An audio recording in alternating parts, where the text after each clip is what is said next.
আমার কর্মজীবনে আমি এই 52 বছর এই এই যে আইছি এখানে এই কাজ করি, কিন্তু আমি এই 30-35 বছর এই দোকানদারি করি এইখানে। আর বিভিন্ন জায়গায় আমি কাজকর্ম প্রশিক্ষণ নিয়েছি, যেমন মোড়লগঞ্জ, বাগেরহাট, খুলনা, মোংলা, এই বিভিন্ন জায়গায় আমার প্রশিক্ষণ এভাবে নেওয়া। তারপর আমি এইখানে আসার পরে আমি এই ঘরটা পাওয়ার পরে আমি এইখানে সেইভাবেই দোকানদারি করি। এবং এইখানে সবচেয়ে জিলাপি আর আমিত্রির হলো একটু আলাদাভাবে। এবং এখানে মসজিদে যে মিলাদগুলো হয় আমার এখান থেকে জিলাপিটা নেয়। এবং মন্দিরে যে পূজা আর্চার যে জিনিসগুলো, এগুলো আমার কাছ থেকে না পাইলেও অন্য জায়গায় না পাইলে আমার কাছ থেকে নেবেই। আমরা 7টা ভাই বোন। আমি আমি 2 নম্বর। আমি আমার বড় ভাইয়ের পরে, আমার বড় ভাই মারা গেছে কিছুদিন আগে। তো এই আমাদের কর্মজীবনটা মানে আমাদের সব কিছু মিলে একটা কষ্টের জীবন। সেটা কীরকম, 71 সালে বাপ মারা যাওয়ার পরে আমি এই মনে করেন এই কাজকর্ম করিয়ে আমাদের সংসার বহন করছি। এখন চিনি ভেঙে জেলাই বানানো, চিনি কোনো আজে বাজে কোনো রস টস নাই, খালি চিনি ভেঙে বানানো।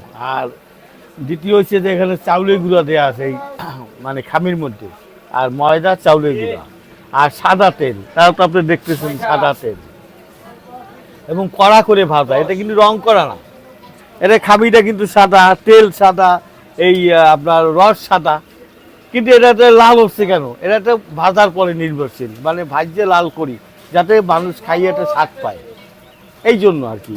আর এটা বেশি চলে, খরচাও যেমন বেশি তেমনিও চলেও বেশি। এটা এখন ভাজতেছি, আবার একটু পরে বন্ধ থাকবে, তারপর আবার সন্ধ্যার দিক দিয়ে ভাজবো, ওই সময় একটু চলে। এই মোটামুটি 1-1.5 মণ জিলাপি, 2 মণ জিলাপি চলে। ছোটবেলা থেকেই আব্বা, নানা, দাদা এদের সাথে এই সাধুর দোকানে আসতাম জিলাপি কিনতে।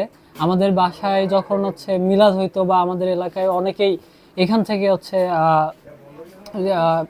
জিলাপি নিয়ে যেত। ওনারে দেখছি এই ছোটবেলা থেকেই দেখতে দেখতে বড় হয়েছি। উনি এখানে অনেক স্ট্রাগল করছে। এইটা যখন ছোট ছিল, আমরা যখন ছোট ছিলাম তখন এই দোকানটা এত বড়ও ছিল না, ছোট্ট একটা দোকান ছিল।